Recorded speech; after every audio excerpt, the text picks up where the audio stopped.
Today I'm making a video just quickly showing how to upgrade the thrust mount bushing on a Mark 6 and also a Mark 5 Volkswagen GTI.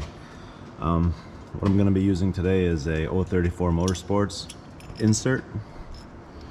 Here it is. It's all billet aluminum, really nicely machined, really nice stuff. I actually recommend these over the urethane ones that fill in all of the voids.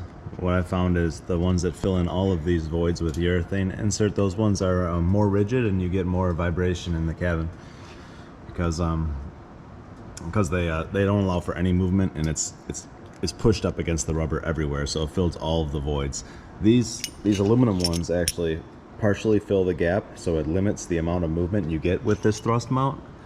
And when it's in a relaxed state, it's not necessarily pushing on the thrust mount, so at idle you don't get as much vibration as you do with the with a full urethane insert.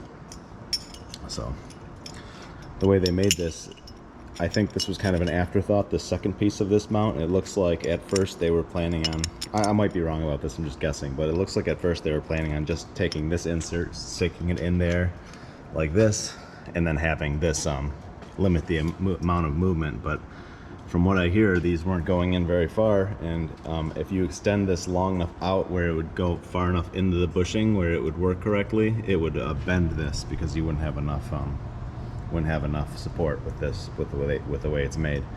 So they had to make a second piece here. So what you have to do is, first step, remove these two bolts and then this bolt here, and then actually pull this arm just straight out.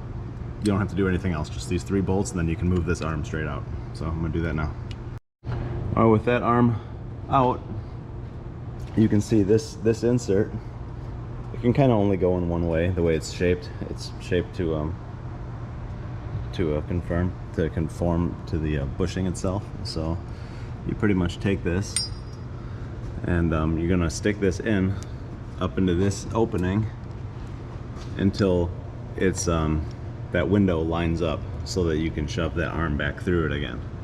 So you're gonna want to put it in this way,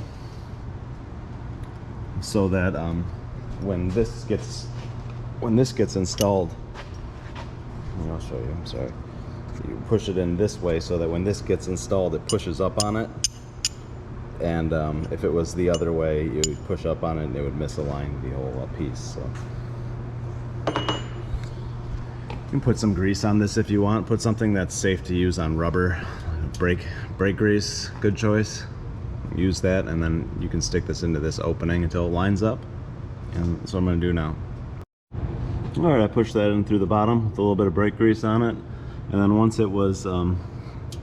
you could see the opening through here, I got a little screwdriver and pried up on this to finish pushing the insert all the way until it was lined up.